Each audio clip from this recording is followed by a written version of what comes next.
The tribe of Gurahl can be broken down into 4 categories of werebear, depending on what you are.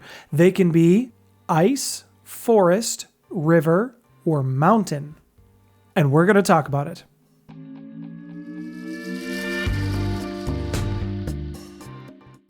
Hello everyone, welcome to the Maple Table. My name's Nathaniel. This is a channel where we discuss role-playing games, so if that's something you're interested in, I'd love to have you join me at the table. Last week I did a video on the changing breed, the Gurahl, the werebears. If you haven't seen it yet, I'd suggest you watch that one first before watching this. The link will be in the description down here, or you can check the title card up here. As I mentioned before, the Gurahl come in 4 tribes, or 4 flavors, if you will. During the War of Rage, their numbers were cut down to such a degree that it doesn't really make sense for the werebears to start discriminating against where someone came from because of the fact that there's not many of them left. Part of the problem that the werebears faced, or that the Gurahl faced, was also in the east, where their numbers were quite great. The Okuma were a type of werebear that was actually destroyed and completely annihilated in what was called the War of Shame. This happened in Japan and southern Asia. So with the Gurahl trying to replenish their numbers, although they are picky about the traits that their kinfolk display, they are not picky about physical traits or where they came from. In modern day, the Gurahl society will be quite diverse and quite multicultural, as opposed to back in the days before the War of Rage, where you would actually have quite a strong affinity to one's heritage, as it were. For the modern day, though, bears come in 4 flavors. And really all this represents is just a state of environment that the bear naturally prefers to be in. First up, we have the forest walkers. The forest walkers were actually some of the earliest to inhabit the Pure Lands, as it was called. They migrated across what would be Northern America. And the reason that they were making this transition was largely because of the European invasion during the time. As the Europeans were ravaging the forest of this particular tribe, many of them fled deeper into the forests, and some even went right into the Umbra and to their spiritual realms. Many of those who went into the Umbra or to their spiritual realms did not return until the late 20th century.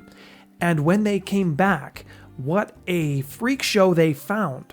Much of their beloved forest and territory was actually destroyed and torn down. Many of their kinfolk had fled deeper into what remained of the forests. And the forest walkers are the most numerous of the 4 tribes, but they still work very hard to keep their numbers growing. One of the hallmarks of the forest walkers is their ability to form small groups, so they prefer a tight community-based approach.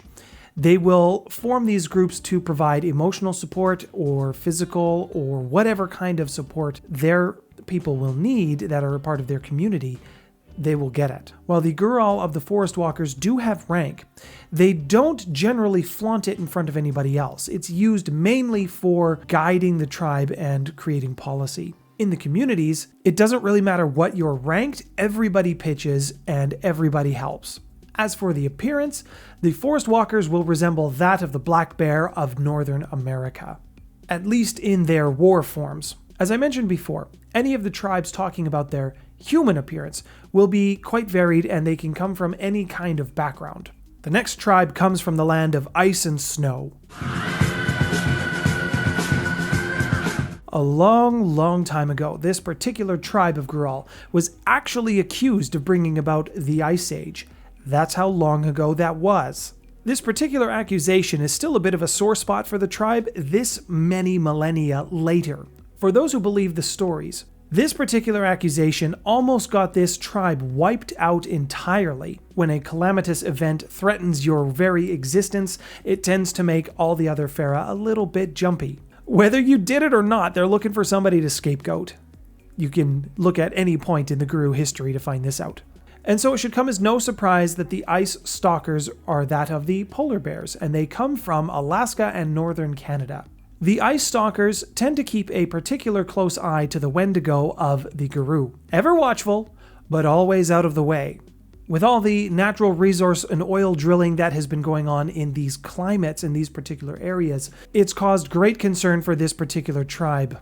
And the effects of climate change are starting to erode their home. The Ice Stalkers, while fierce and intimidating, are also quite curious and inquisitive, so this is a defining feature of their nature. They will also form semi-permanent family groups within their tribes, so more sub-tribes of sub-tribes and families and households and all that good stuff. They excel at a wide variety of art forms, from creating jewelry out of the bones of the animals that they've killed, all the way up till sculpting with ice and being very good ice sculptors. I guess that's okay when you don't really have anything else lying around to cut. And as I mentioned from their appearance, in their war forms or in their bear forms, they will resemble that of the polar bear. If you're enjoying today's video, I encourage you to please hit that like button, as that will help my channel grow. And if you found some value in this so far, please hit that subscribe button with that bell notification so that you can get more content like this from myself. The Mountain Guardians are probably the youngest of the 4 Gurahl tribes. This tribe formed shortly after crossing into the Pure Lands. And they even learned to coexist with the Wendigo, the Uktena, and even some of the Bastet that were around the area at the time. To paint a picture of them for you, they were the North American shamans.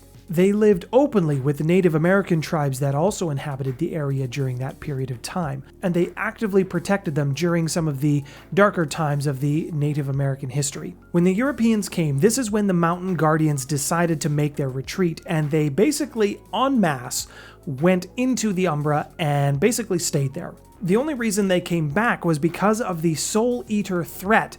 This was the bane that was so powerful, it almost destroyed North America. When they came back, they found that their forests that they had called home and their grizzly bear kin were near extinct, and they vowed to stay and correct this.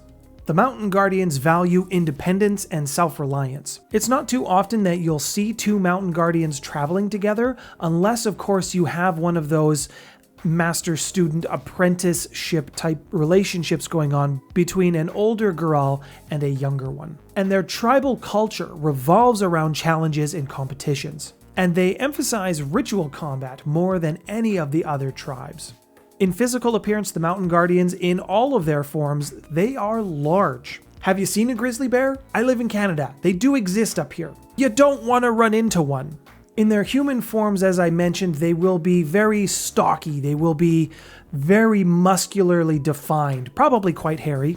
And of course, in their bear forms and their war forms, they are going to resemble that of the grizzly bear, and they will be absolutely monstrous.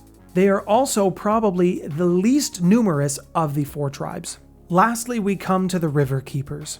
These particular Gurahl lived among all of the major rivers around the world. Going back into ancient history, the River Keepers lived primarily among the Nile, the Amazon, and the Mississippi. Their primary role during these periods was being shamans for the local population as well as weather workers. Because they were so well known for what they did, and they were among some of the most highly populated areas when the War of Rage happened, the Guru killed a disproportionately large number of the River Keepers.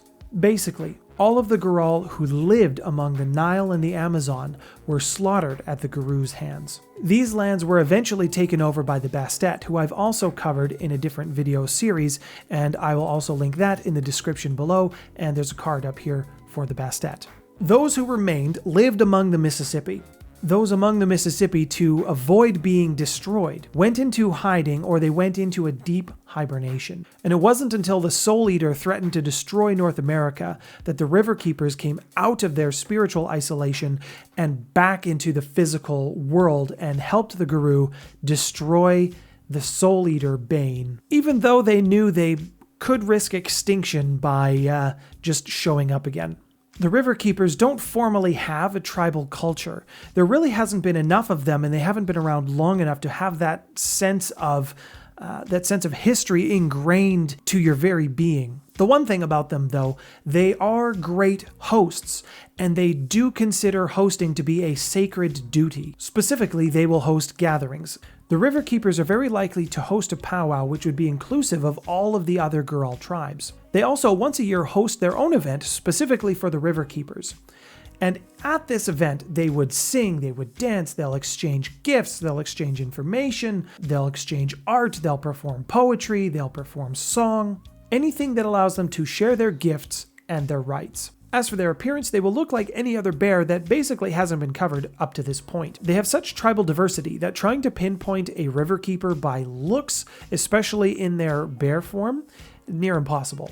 If you enjoyed today's video, please hit that like button and consider subscribing if you haven't done so already. Thank you so much to all of my viewers and for those of you who stayed to the end of this video to watch.